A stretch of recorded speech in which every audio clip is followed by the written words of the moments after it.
Good morning, everyone. Now we will discuss types of formal communication.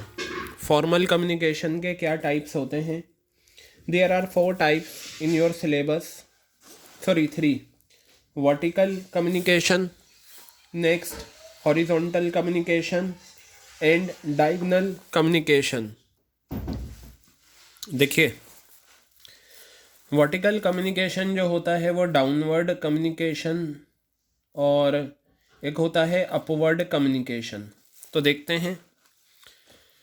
Vertical आपका मतलब होता है ऊपर नीचे, हॉरिजॉन्टल जो बिल्कुल इस तरीके से चलता है, वर्टिकल ऊपर से नीचे, नीचे से ऊपर।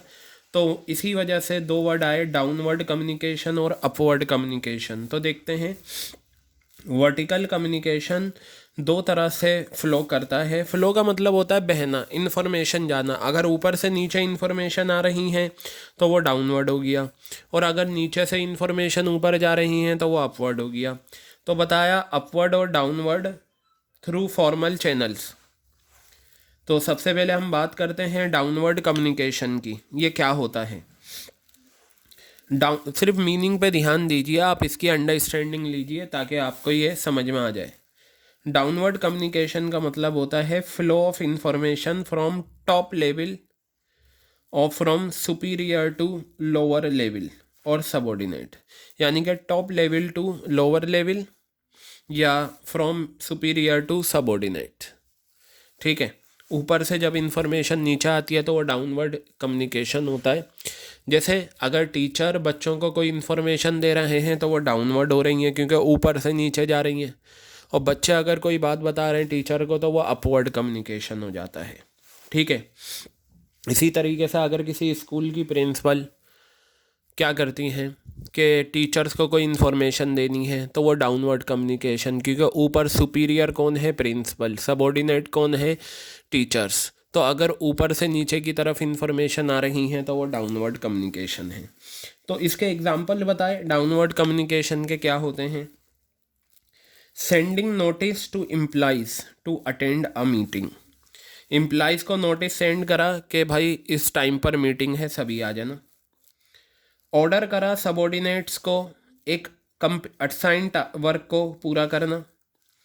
Passing on guidelines frame by top management to subordinates को क्या करना? गाइडलाइंस पास करना जो फ्रेम करी हैं टॉप मैनेजमेंट ने।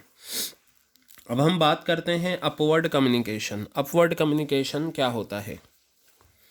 अपवर्ड कम्युनिकेशन का मतलब होता है flow of communication from a subordinate to superior. Subordinate से सुपीरियर को जो इन्फॉर्मेशन जाती हैं। आगे बताया upward communication generally consist of work performance. ठीक है, अपवर्ड कम्युनिकेशन में काम की परफॉर्मेंस कैसी है, ओपिनियन कैसा है, ग्रीवेंस क्या हैं, प्रॉब्लम्स क्या हैं एम्प्लॉइज़ की, ये बताई जाती हैं। यानी कि एम्प्लॉइज़ जब अपने बॉस को, मैनेजर को इन्फॉर्मेशन देते हैं तो वो इसके रिगार्डिंग देते हैं, हाँ जी इतना काम हो गया, ये हमारा ओपिनियन है, ये हमारी ग्रीवेंसेस हैं, या ये हमारी प्रॉब्लम है। रिसेंट ईयर्स में अपवर्ड कम्युनिकेशन बहुत ज़्यादा इम्पोर्टेंस गेन कर रहा है। क्यों? क्योंकि subordinates prefers to involve themselves in the decision making. Subordinate अपने आप को डिसीजन मेकिंग में इन्वॉल्व रखते हैं, और they have started demanding a better working condition, और उन्होंने बेटर वर्किंग कंडीशन डिमांड करनी शुरू कर दी हैं। अब यहाँ पर बताया examples. Application for grant of leave. जैसे अगर कोई टीचर एप्लीकेशन लगाता है लीव की, छुट्टी की प्रिंसिपल से, तो ये क्या है बेटा? अपवर्ड कम्युनिकेशन है, क्योंकि नीचे से इन्फॉर्मेशन ऊपर की तरफ जा रही हैं। Submission of progress report. Progress report क्या है? ठीक है, ये इसमें आ गया। तो डाउनवर्ड और अपवर्ड दोनों ही वर्टिकल कम्युनिकेशन का पार्ट होते हैं। आगे बताया हॉरिजॉन्टल कम्युनिकेशन। हॉरिजॉन्टल कम्युनिकेशन जो होता है वो 2 या 2 से ज़्यादा लोगों के बीच में होता है, सेम लेवल ऑफ अथॉरिटी। यानी कि दोनों की अथॉरिटी क्या है? सेम है। क्लियर है? जैसे मान लीजिए दो डिपार्टमेंट हैं, प्रोडक्शन डिपार्टमेंट और सेल्स डिपार्टमेंट, तो इन दोनों डिपार्टमेंट के जो हेड होते हैं यानी कि प्रोडक्शन इंचार्ज और सेल्स इंचार्ज, ये दोनों की ऑथोरिटी सेम है, दोनों की पोजीशन सेम है, इन दोनों के बीच में जो कम्युनिकेशन है that will be called horizontal communication.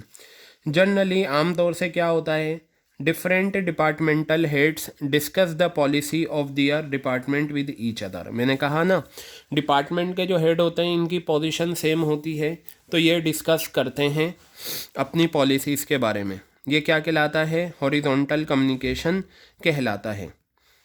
तो बताया, discussion between two managers of the same rank, same rank के जो दो मैनेजर होते हैं उनका भी हॉरिजॉन्टल कम्युनिकेशन है। For example, the marketing manager may discuss from time to time the quality and packing of product with the production manager. सही बात है, कोई सी भी बात जब दो मैनेजर करेंगे वो हॉरिजॉन्टल कम्युनिकेशन कहलाएगा। ठीक है। डायगोनल कम्युनिकेशन, डायगोनल कम्युनिकेशन किसी भी डायरेक्शन में होता है। डायगोनल कम्युनिकेशन एक ऐसी इंफॉर्मेशन है flow between person working in different departments and holding different level of authority. देखिए यहाँ पर क्या है, डाउनवर्ड में, यहाँ तो ऊपर से नीचे आ रही है इन्फॉर्मेशन, जैसे प्रिंसिपल मैम से किसके, टीचर्स के पास, और अपवर्ड कम्युनिकेशन में क्लास टीचर या टीचर से प्रिंसिपल के पास। हॉरिजॉन्टल कम्युनिकेशन में क्या हो रहा है, हॉरिजॉन्टल में सेम लेवल ऑफ पोजीशन, यानी कि अगर मैनेजर हैं दो डिपार्टमेंट के तो उनके बीच में जो टॉक हो रही है। डायगोनल कम्युनिकेशन में क्या होता है, डायगोनल कम्युनिकेशन में किसी भी लेवल का हो, कोई भी अथॉरिटी हो, वो कम्युनिकेशन कर सकता है। जैसे सेल्समैन में रिक्वेस्ट द प्रोडक्शन मैनेजर, अब ये तो सेल्समैन एक एम्प्लॉय है, ये प्रोडक्शन डिपार्टमेंट का जो हेड है प्रोडक्शन मैनेजर, उससे रिक्वेस्ट कर सकता है कि प्रोडक्ट में थोड़ा मॉडिफिकेशन लाओ, कस्टमर की रिक्वायरमेंट यही है। डायगोनल कम्युनिकेशन, अब ये आप है ना, ये नीचे की सारी बातें हटा दें, बस इतना रख लें। तो बेटा ये था आपका क्लासिफिकेशन ऑफ फॉर्मल कम्युनिकेशन। अब अगर हम इस पूरे टॉपिक को एक बार देखें तो चेक कर लेते हैं क्या क्या हमने इसमें कर लिया है। ठीक है, ऑलमोस्ट ये टॉपिक आपका पूरा हो गया। एक बार चेक करना, मुझे याद है डायरेक्टिंग का कॉन्सेप्ट हम डिस्कस कर चुके हैं, फीचर्स हो गया, इम्पोर्टेंस हो गई। सुपरविज़न जो है ये आपके सिलेबस में नहीं है, मोटिवेशन हम डिस्कस कर चुके हैं। ठीक है, मैस्लो की थ्योरी भी हो गई है, incentive, financial, non financial we have discuss, leadership भी आपके साथ डिस्कस हो गया, कम्युनिकेशन आपके साथ डिस्कस हो गया। तो इट मीन्स ये टॉपिक आपका फाइनली कंप्लीट हो गया है डायरेक्टिंग का।